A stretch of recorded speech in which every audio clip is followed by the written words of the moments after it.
Hello everyone, this is प्रतीक राजन कोठारी। मैं एक actor और फ़िल्म मेकर हूँ और आज मैं आपसे बात करने वाला हूँ मेरी एक फ़ेवरेट फ़िल्म के बारे में। उसके पहले ज़रा एक कॉन्टेक्स्ट बना लेते हैं उस फ़िल्म के बारे में, फिर हम फ़िल्म की भी बात करेंगे।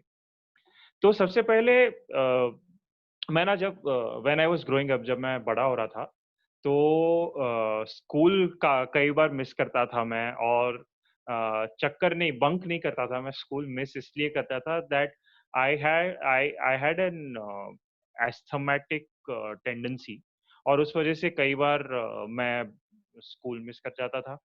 तो ख़ैर, जब मैं स्कूल मिस करता था तब मैं क्या करता था, घर पे बैठ के वीएचएस टेप पे फ़िल्म्स देखता था। And one of my companions or one of the films that I love to watch over and over again in that time was जो जीता वही सिकंदर। जो जीता वही सिकंदर मैंने सबसे पहली बार देखी थी जब फ़िल्म थिएटर्स में रिलीज़ हुई थी 1992 में। Film released in May 1992 and if I am not wrong 25th May 1992। और सबसे पहले मैंने ये फ़िल्म देखी थी बॉम्बे के एक बहुत ही आइकॉनिक सिनेमा हाउस में जिसका नाम है गेटी गैलेक्सी। रादर जिसका नाम था गेटी गैलेक्सी। अ, वहाँ पे 3 ऑडिटोरियम्स हुआ करते थे, Getty and Galaxy which were around रफली अराउंड 1000 सीटर्स बड़े हॉल्स और जेमिनी जो 300-400 जन का सीटिंग कैपेसिटी था। Apart from that, there used to be preview theaters in the same complex, which later on now it became G7 Multiplex with all the 7 theaters, including the preview theaters, showing films for public. खैर, ये तो Getty Galaxy की बात, पर Getty Galaxy इसलिए भी iconic है, इसलिए भी मेमोरेबल है, इसलिए भी नॉस्टैल्जिक है कि वहाँ पे हम जब फ़िल्म देखने जाते थे, तो वो एक इवेंट होता था। एक गाना है मैं आज ही सुन रहा था इत्तेफ़ाक से उसे। जुड़वा फ़िल्म का गाना टन टना टन टन टन तारा चलती है क्या 9 से 12। तो अगर आपको वो गाना याद है अगर या आपने वो गाना सुना है, उसमें जो रेफ़रेंसेस है पुराने जुड़वा फ़िल्म 90s वाली जुड़वा फ़िल्म के, वो इसलिए बहुत ही कनेक्टेबल है, आइडेंटिफ़ाएबल है बिकॉज़ सिनेमा देखने जाना या फ़िल्म देखने जाना एक इवेंट हुआ करता था और इसीलिए कहीं न कहीं मुझे लगता है कि हमारा सिनेमा जो है हिंदी सिनेमा, उस उसकी एक एक बहुत ही इम्पोर्टेंट बात है शायद इंडियन सिनेमा की भी, that it is a mass form of entertainment. I think हर एक कल्चर में सिनेमा देखा जाता है, अलग तरह से देखा जाता है। एंटरटेनमेंट के लिए भी देखा जाता है, एज़ अ आर्ट फॉर्म भी देखा जाता है। हमारे केस में शायद एंटरटेनमेंट फॉर्म ज़्यादा है सिनेमा, जहाँ पे जैसे 90s में तो ख़ैर वो बहुत ही कम सिनेमाघर थे और एक इवेंट होता था, एक फैमिली आउटिंग होती थी जब आप फ़िल्म देखने जाते थे। 20-20, 25-25 रुपए के बालकनी के टिकट्स होते थे। सो खैर ये तो सिनेमा की बात है end of course I grew up watching Hindi films और मेरे ग्रोइंग अप का जैसे मैंने कहा बहुत सारी फ़िल्म्स ऐसी है जो मेरी फ्रेंड्स या मेरी कंपेनियंस रही है बिकॉज़ मैं उनके साथ बड़ा हुआ हूँ एक तरह से। तो आज की जो फ़िल्म है जिसके बारे में मैं आपसे बात करने वाला हूँ, अगर मुझे पूरे 90s में से या पूरे हिस्ट्री ऑफ इंडियन सिनेमा से अगर मुझे एक फ़िल्म उठानी जो मेरी फ़ेवरेट है, आप चाहे एग्री करें, डिसएग्री करें, वो अलग बात है, बट जो मेरी फ़ेवरेट फ़िल्म है एज़ अ चाइल्ड, वो है जो जीता वही सिकंदर। तो ख़ैर, एज़ अ चाइल्ड तो मैंने ये फ़िल्म कई बार देखी। जैसे मैंने बताया सिनेमा में भी देखी, वीएचएस पे भी देखी, केबल टीवी पे भी देखी, डीवीडी पे भी देखी और यूट्यूब पे भी देखी। यूट्यूब पे एज़ अ चाइल्ड नहीं, अभी recently I watched it a couple of times on YouTube and other other platforms. So as a child मुझे हमेशा इस फ़िल्म ने इतना ही एंगेज किया है। मैं चाहे वो फ़िल्म को पूरी की पूरी देखूँ 2.5 घंटे आई थिंक 2 आवर्स 50 मिनट्स के आस-पास की फ़िल्म है या मैं उसे कुछ हिस्सों में देखूँ, मुझे उतनी ही एंगेज करती है। सो जैसे of course when I started growing up और मैंने ये एनालाइज़ करना शुरू किया कि ये फ़िल्म जो है ये मुझे इतनी पसंद क्यों आई या इसके पीछे क्या वजह थी? तो मेरा एनालिसिस कुछ ये था कि सबसे सबसे इम्पोर्टेंट जो फ़िल्म का हिस्सा है या सबसे इम्पोर्टेंट कंपोनेंट जो है, वो है राइटिंग और जैसे कहा भी जाता है जब हम राइटिंग की बात या फ़िल्म्स की बात करते हैं कि writers are the first hero of the film. So ये एक ऐसी फ़िल्म है जिसका स्क्रीन प्ले, जिसका नैरेटिव, जिसके कैरेक्टर्स, ये ही अपने आप में बहुत ही दिलचस्प है, बहुत ही एंगेजिंग है। सो मैं थोड़ा-सा आपको प्लॉट बता देता हूँ। ये कहानी है जो जीता वही सिकंदर की, जिसने नहीं देखी उसके लिए, या जो देख चुका है उसके एक क्विक रिफ्रेशमेंट के लिए। एक कहानी है संजय लाल शर्मा की। संजय लाल शर्मा प्लेड बाय आमिर खान, जो कि एक एक यूथ है जो काफ़ी केयरलेस है, और कहीं न कहीं उसकी कमिंग ऑफ एज फ़िल्म है। एक यूथ ऐसा जो कि बहुत ही केयरलेस है, पूरा पढ़ाई में उसका मन नहीं लगता, स्पोर्ट्स की भी उसे आदत नहीं। He just likes to roam around with his friends.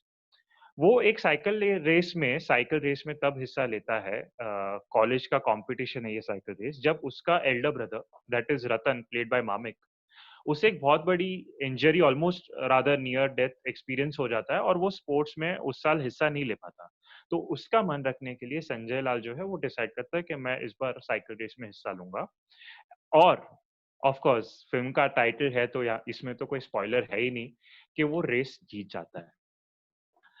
ये फ़िल्म शुरू होती है एक साइकिल रेस सीक्वेंस से, जिसमें कि रतन और उसका सबसे टफ कॉम्पिटिटर, जो कि एक तरह से Shekhar who is from Rajput college, और राजपूत कॉलेज का इवेंचुअली वो स्पोर्ट्स कैप्टन भी बनता है।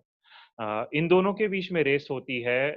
रतन आगे चल रहा है almost towards the end of the race, और एक पॉइंट ऐसा आता है रेस खत्म होने से जस्ट पहले, जहाँ पे बाय अ व्हिस्कर शेखर आगे निकल जाता है। यहाँ से फ़िल्म शुरू होती है, और यहाँ पे एक बहुत ही इंटरेस्टिंग डायलॉग है जो कि एक तरह से फ़िल्म को थीमेटिकली रिप्रेज़ेंट कर डालता है। स्पोर्ट्स टीचर यानी कि Ramlal ji, who is Sanjay and Ratan's father also, वो खड़े हैं, और उसके बगल में maths teacher played by Asrani Dubey ji, वो खड़े हैं। और दुबे जी जाके रामलाल जी से कहते हैं कि बस ज़रा-सा फ़र्क रह गया, वरना रतन ही आज ये मैच जीतता। ऐसा रफ़ली ऐसा कुछ कहते हैं। तो रामलाल जी कहते हैं, नहीं दुबे जी। जो जीता वही सिकंदर। यहाँ से फ़िल्म शुरू होती है, और दीपक तिजोरी जो कि शेखर प्ले कर रहे हैं, उनके हाथ में अवार्ड ट्रॉफ़ी है, उस साल की ट्रॉफ़ी है, और उनके फेस पे टाइटल आता है, जो जीता वही सिकंदर। अब ख़ैर यहाँ से बहुत सी चीज़ें होती है फ़िल्म में, बहुत से एंगल्स हैं। संजय जो कि हर वक़्त झूठ बोलता है, हर वक़्त चोरी भी करता है। ही lands himself in trouble, he lands his family in trouble, और उसकी रक्षा या उसको उसको बेल आउट कौन करता है? दैट इज़ रतन। रतन हमेशा संजय को है जो बेल आउट करता है। तो ये बड़ा ही इंटरेस्टिंग एक सिबलिंग कंपोनेंट है या सिबलिंग केमिस्ट्री है, जिसमें एक बड़ा भाई है और एक छोटा भाई है। बड़ा भाई हमेशा प्रोटेक्ट करता है, छोटा भाई हमेशा मस्ती करता है। तो ये बहुत ही इंटरेस्टिंग केमिस्ट्री है इन दोनों के बीच में, और कहीं न कहीं इसी सिबलिंग की जो केमिस्ट्री है उसकी वजह से शेखर जो कि एंटागनिस्ट है, उसके और ये सिबलिंग्स के बीच में कॉन्फ्लिक्ट जो है एस्केलेट होता है हर बार। जैसे संजय कोई छोटी-सी चीज़ करता है, उसकी वजह से एक रिपरकशन होता है। जैसे कि एक सीन मेरा मेरा बहुत ही पसंदीदा सीन है फ़िल्म में से। जब रामलाल कैफ़े में, मतलब इनके फ़ादर की जो कैफ़े है, उसमें Sanjay out of sheer fun एक चना उठा के एक लड़की की ओर फेंकता है, और उसमें 2 दूसरे 2 ग्रुप्स में बहुत बड़ी फाइटिंग हो जाती है, and the entire cafe is broken, मतलब निस्तो-नाबूद हो जाती है वो कैफ़े। और वहाँ पे रतन जो है वो संजय को बचाता है। जब फादर आते हैं तो वो कहता है वो राजपूत और ज़ेवियर्स के लड़कों के बीच में फाइट हो गई, and this is what happened. So यहाँ पे उसको शील्ड करता है, लेकिन फिर फादर और रतन जो है वो राजपूत कॉलेज के प्रिंसिपल को कंप्लेन करने जाते हैं कि ऐसा इवेंट हुआ, and we lost, like our property was damaged. यहाँ से शेखर और रतन के बीच की जो स्पोर्ट्स राइवलरी है, वो कहीं न कहीं out of the sports field जाती है, और ये पहली बार एक पर्सनल जो है दोनों के बीच में थोड़ा-सा टग ऑफ वॉर जैसा होता है। उसके बाद सेकंड हाफ में बहुत ही एक डिफाइनिंग मोमेंट है, वहाँ पे वापस संजय का झगड़ा हो जाता है शेखर के दोस्तों के साथ, और रतन जो है उसका एल्डर ब्रदर उसे आके बचाता है। शेखर को ये बात पता चलती है, Shekhar again tries to confront Ratan, और इस कन्फ्रंटेशन में, जो कि फिज़िकल कन्फ्रंटेशन भी है, कहीं न कहीं out of a sheer accident Ratan falls off a cliff, and that's why he injures himself very badly and he can't participate in the cycle race. Again plot जो है वो और थिक हो गया, जो राइवलरी जो है वो और पर्सनल हो गई। सो ये जो नैरेटिव का आर्क है ना, ये अपने आप में बहुत ही ब्रिलियंट है। इसकी दूसरा इसका एक पहलू ये है कि representation of rich and representation of under privilege और अनप्रिविलेज्ड। जैसे कि राजपूत है, उनका स्लोगन है, वीर बहादुर लड़के कौन, राजपूत राजपूत। तो राजपूत है जहाँ पे बाहर के अफ्लुएंट फैमिलीज से लोग पेरेंट्स जो है अपने बच्चों को पढ़ने भेजते हैं, दून में, सारा सेटअप दून का है, और वहाँ पे पढ़ने भेजते हैं इन्हें। So these are the affluent people, these are people who are taught to be leaders, who are taught to be excellent.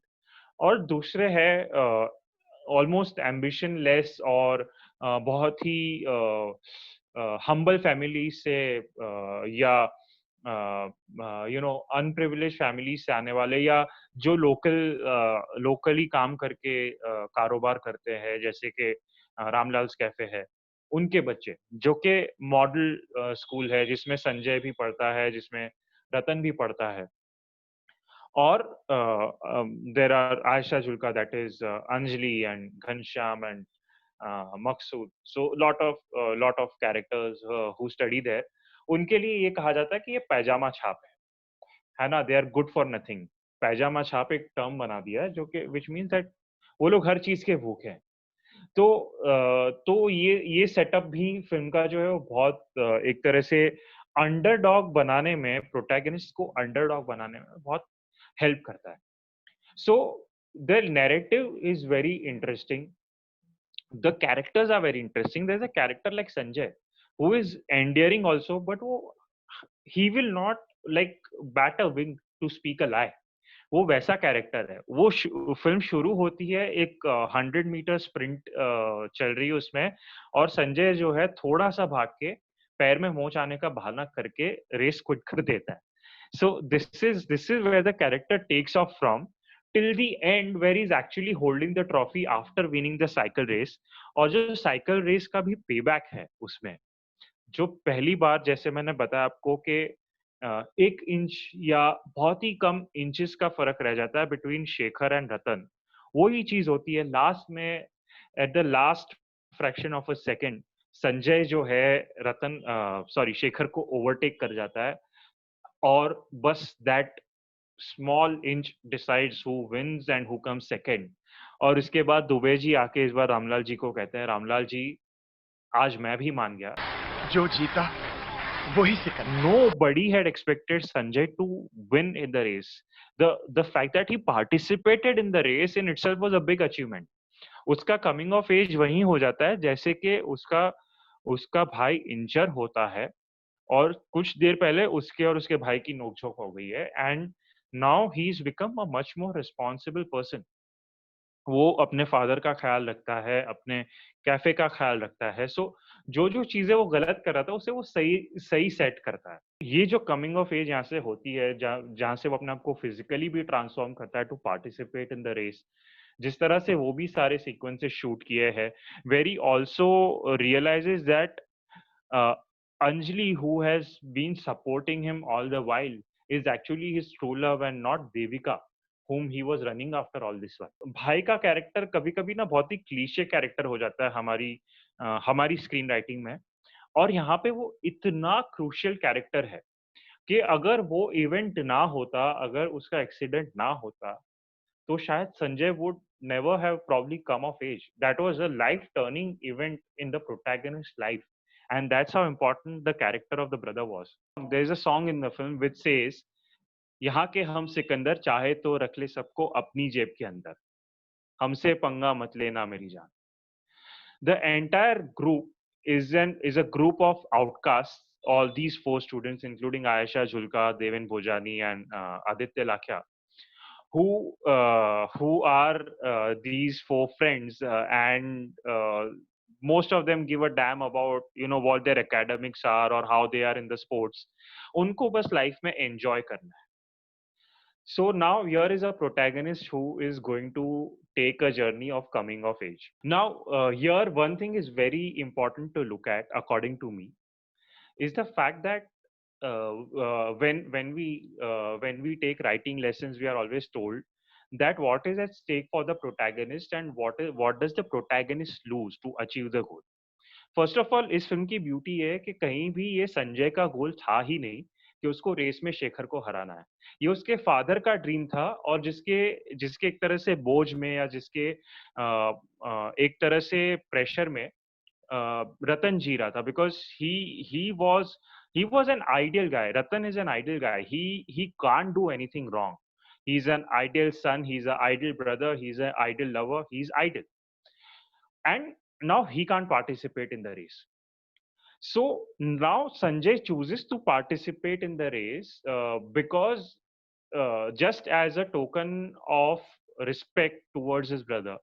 और वहां पे कहा भी जाता है कि संजय अगर रेस जीत भी नहीं पाया तो कोई बात नहीं है but he will compete and that is enough. And वहां से इस कैरेक्टर का ट्रांसफॉर्मेशन शुरू होता है। इसमें बहुत सी Sanjay is a character who doesn't mind lying, who doesn't mind doing anything that is considered wrong by the society.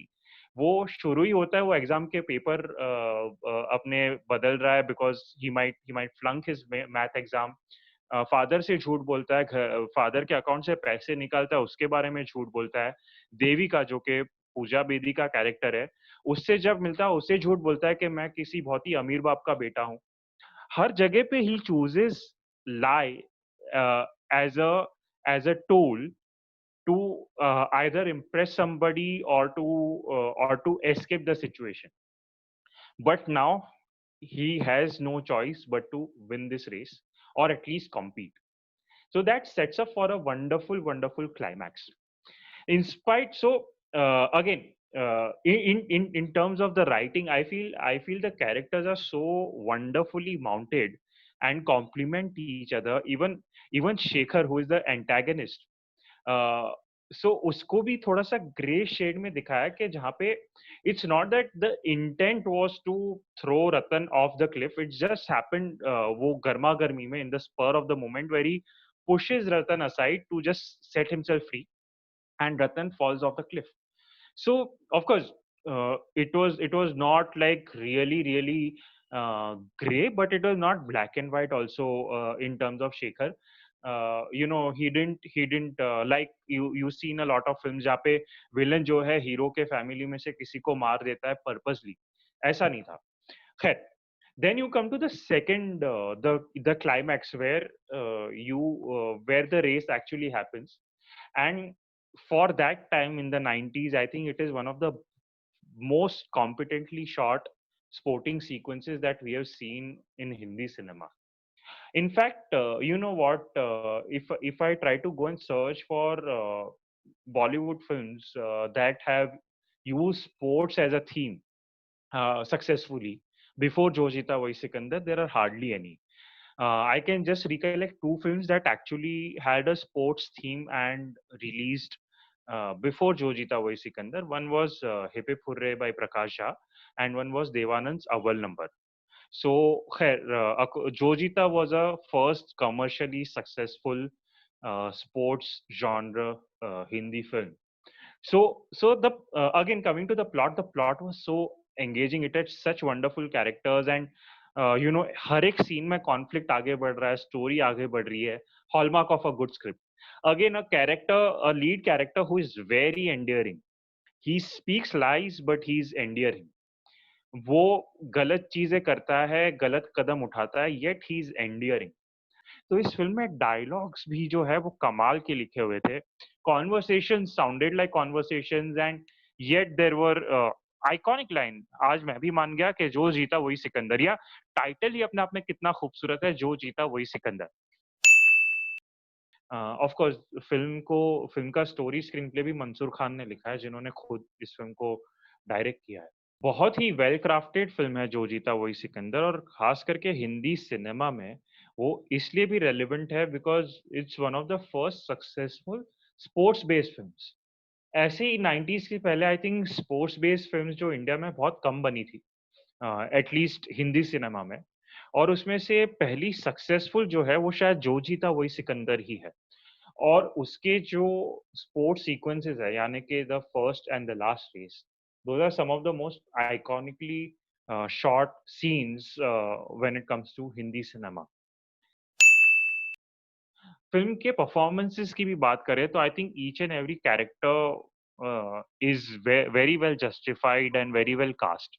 और आमिर खान से लेके दीपक तिजोरी से लेके मामिक से लेके कुलभूषण खरबंदा से लेके आयशा जुल्का, पूजा बेदी, देवेन भोजानी, आदित्य लाखिया, सबने सबने अपने कैरेक्टर्स को जस्टिस किया है। और इसलिए जो फ़िल्म है एज़ एन एन्सेम्बल इनके जो गिव एंड टेक है एक-दूसरे के साथ वो बहुत ही मज़बूत है। Another big factor in the success of जो Jeeta Wahi Sikandar was its music। तो हम जो 90s में पले बड़े हैं ना, तो 90s के बहुत से गाने हमारे फ़ेवरेट हैं and there are so many, इतने सारे गाने या उतनी सारी धुन हमें अच्छे से याद है।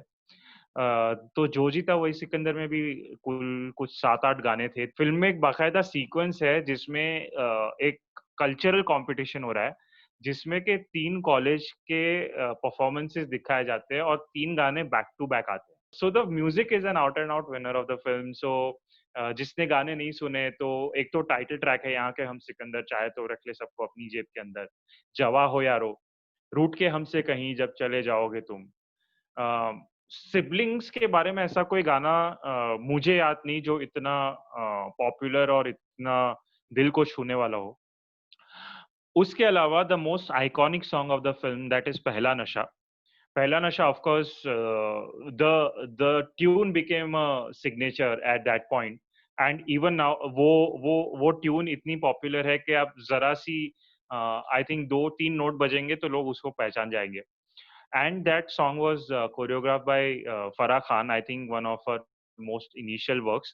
And she was not वो ये गाना कोरियोग्राफ नहीं करने वाले थे, but some circumstances happened in which she had to take over the choreography and the song is very well known क्योंकि उसको पूरा स्लो मोशन में कोरियोग्राफ किया हुआ है।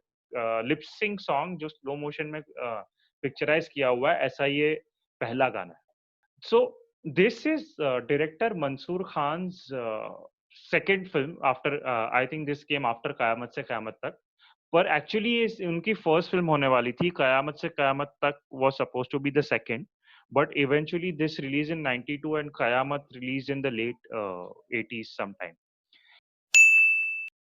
Other technical aspects also of the film, चाहे वो कैमरा वर्क हो, चाहे वो एडिटिंग हो या ओवरऑल साउंड डिज़ाइन हो, I think every technically it's a very competent film and as I told you, hats off to the cinematography team जिस तरह से उन्होंने वो साइक्लिंग के सीक्वेंसेस शूट किए हैं and the way they get your heart beating and heart pumping is something phenomenal. Even today अगर मैं आज भी फ़िल्म देखूँ, मैंने कुछ 100 बार शायद ये फ़िल्म देख ली होगी, उसके बाद भी अगर मैं आज वो फ़िल्म देखूँ, तो I will be hooked. I'll be waiting to watch what is happening, who is going to win.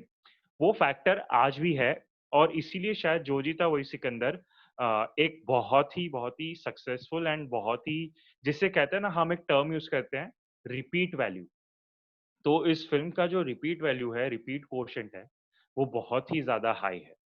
सो आज भी अगर जो जीता वही सिकंदर अगर किसी टेलीविज़न चैनल पे आएगी या अगर आप उसे किसी ओटीटी प्लेटफ़ॉर्म पे देखोगे, तो आप रुक के देखोगे वो फ़िल्म अगर चल रही होगी तो। सिमिलरली अगर उसका गाना बजेगा तो आज भी आप सुनोगे उसका गाना। So that's what makes the film very, very, very, very memorable. End of course जो फ़िल्म का एक तरह से मेकिंग का स्ट्रगल रहा, उसके बहुत से इंटरेस्टिंग किस्से हैं जो recently the film completed I think 25 years and there was a conversation with the team in MAMI. So they I think in that it was discussed कि वो फ़िल्म शूट करना अपने आप में कितना चैलेंज था। कई बार फ़िल्म रीशूट की गई। Mamik was not the original choice to play Ratan, and Deepak Tijori was not the original choice to play Shekhar. Akshay Kumar was auditioned for that part, but somehow things didn't work out. They started shooting with Milind Soman in that part, one of the parts. I don't remember which one. Then they had to reshoot. Similarly, Ayesha Julka was not the first choice. Somebody else was. So then, when Ayesha Julka came in as Sanjay's friend and love interest, they had to reshoot the film again. So it took quite a while in the making. Just like a lot of these iconic films have taken a lot of time in the making. जैसे कि हम मुगले आजम की बात करें, मुगले आजम को 15 साल लग गए थे। इसको इतना वक्त नहीं लगा, लेकिन खैर अपने टाइम के लिए it took a long while to be made. Lot of sequences were shot in the film city in Mumbai, and a lot of it was shot in down south, in places like Ooty, though the story is based in up north, northern India, Dehradun में। तो बहुत ही interesting किस्से भी है film के, और film तो ख़ैर बहुत ही इंटरेस्टिंग है ही। And according to me it is one of the classics of Hindi cinema, especially when you talk about 90s. Not only because I have watched it several times or it is one of my favorite films, but it's a very well written, very well directed film by Mansoor Khan, who then later on made other films like Akele Hum Akele Tum, and Josh, I think, was his last Hindi film that we saw. But very well directed, very well, I think, written also by Mansoor Khan himself. Story, screenplay, and the dialogues were written by Nasir Hussain sir. So all in all, one of my favorite films, one of the films that मैं कभी भी उठ के कहीं से भी कितने भी वक्फे के लिए देख सकता हूँ। तो मेरे लिए तो ये फ़िल्म बहुत ही एक आइकॉनिक माइलस्टोन फ़िल्म है। That's what I have to share on Jo Jeeta Wahi Sikandar as one of my favourite films. To watch more such videos, like, share and subscribe to cinema Satsangs YouTube channel.